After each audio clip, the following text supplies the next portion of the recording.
ایک پہلو یہ وَمَا مِن دَابَّةٍ فِي الْأَرْضِ إِلَّا عَلَى اللَّهِ رِزْقُهَا وَيَعْلَمُ مُسْتَقَرَّهَا وَمُسْتَوْدَعَهَا كُلٌّ فِي كِتَابٍ مُبِينٍ۔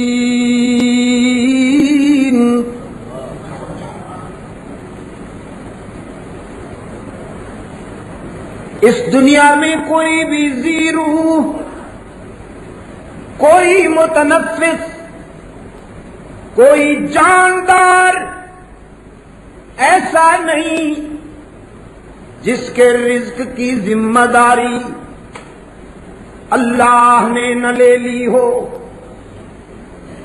جتنے ذی روح ہیں، جتنے جاندار ہیں، جتنے متنفس ہیں، چھوٹے بڑے،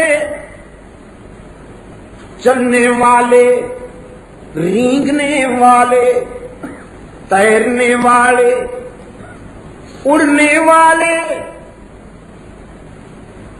سرکنے والے، جتنے بھی ذی روح اور جاندار ہیں، قرآن کریم نے فرمایا اِلَّا عَلَى اللَّهِ رِزْقُهَا، ان سب کے رزق کی ذمہ داری صرف اللہ نے لے لی ہے۔ سمجھ میں آ گئی بات؟ اولاد کے رزاق والدین نہیں۔ کہیں نفس آپ کو یہ دھوکہ نہ دے کہ میرے بیٹے اور میری بیٹیاں جو کچھ کھا رہی ہیں وہ میری تجارت کی وجہ سے ہیں یا میری ملازمت کی وجہ سے ہیں، چونکہ میں بڑا دانشور ہوں، سمجھدار ہوں، خوب کما سکتا ہوں، میری کمائی سے کھا رہے ہیں۔ قرآن کریم نے فرمایا نہیں، نحن نرزقہم وإیاکم، تمہاری کمائی کی وجہ سے نہیں کھا رہے بلکہ اس کے فضل و کرم کے نتیجے میں انہیں بھی رزق مل رہا ہے اور ان کی وجہ سے کبھی تمہیں بھی زیادہ مل جاتا ہے۔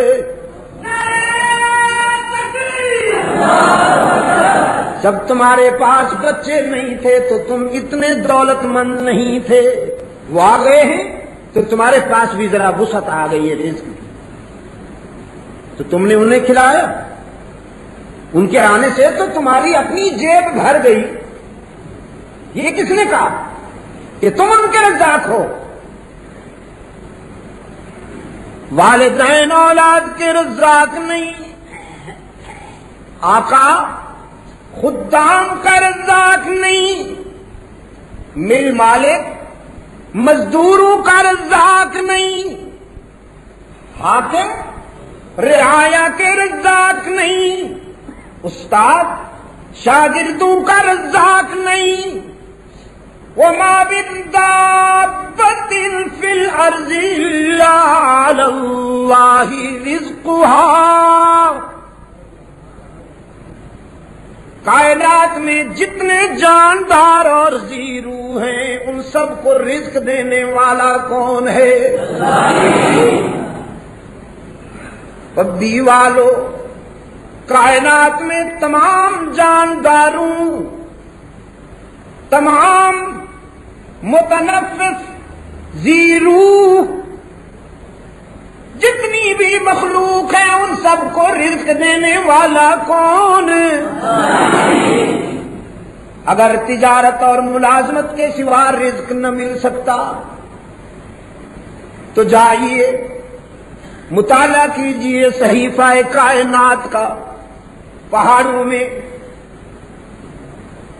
جا کے دیکھیے اللہ کی کیسی مخلوق پڑی ہوئی ہے، آپ سے بھی زیادہ صحت مند۔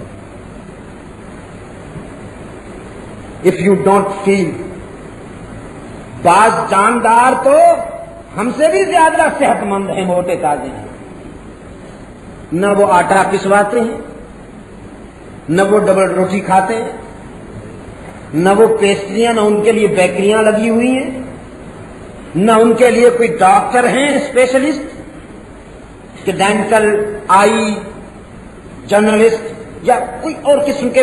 ہمارے تو ہر مرض کے لیے علیحدہ ڈاکٹر بیٹھا ہوا ہے نا، ان کے لیے کوئی وہ نہیں ہے سلسلہ. صحیح وقت پر، ٹھیک وقت پر انہیں رزق مل جاتا ہے.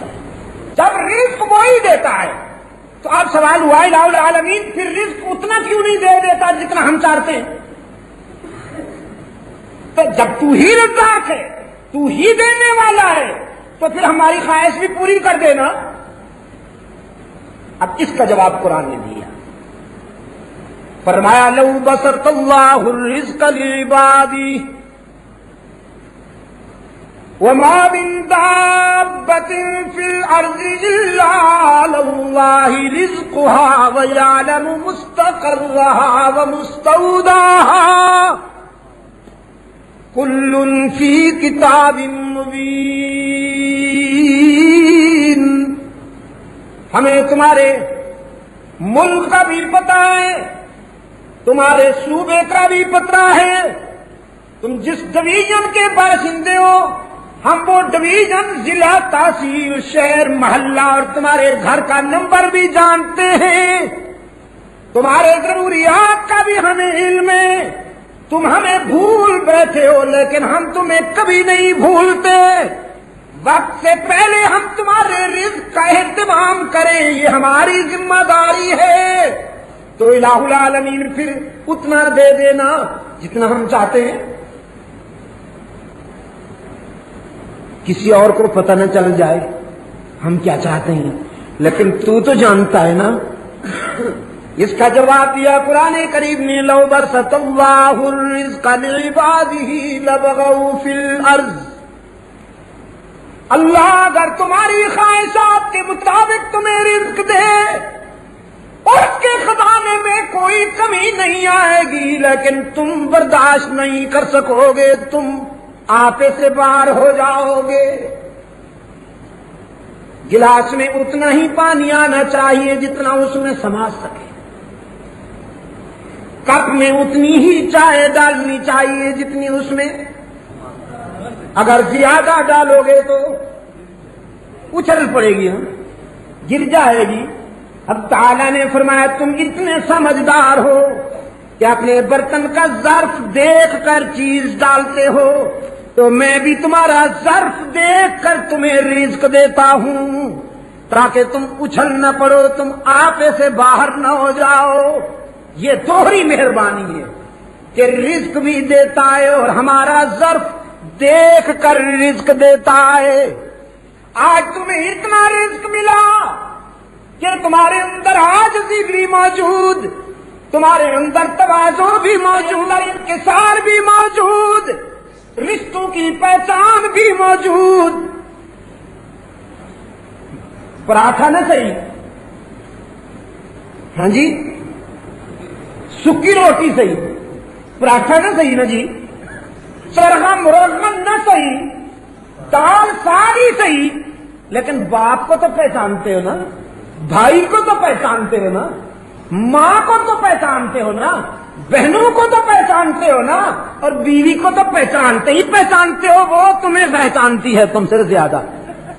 لیکن اگر تمہیں زیادہ مل جائے تو پھر باپ کے سامنے بیٹا بننے کے بجائے باپ بننا شروع ہو جاؤ گے. پھر تمہیں رشتوں کی پہچان نہیں رہے گی، فرعون بن جاؤ گے، تمہارا توازن بگڑ جائے گا. یہ میرا دوہرا کرم ہے کہ میں رزق بھی دیتا ہوں، تمہارے ظرف کے مطابق دیتا ہوں تاکہ تم آپے سے باہر نہ ہو جاؤ. اور یہی ہے جمعے کی خصوصیت کہ بات ادھوری وقت پورا.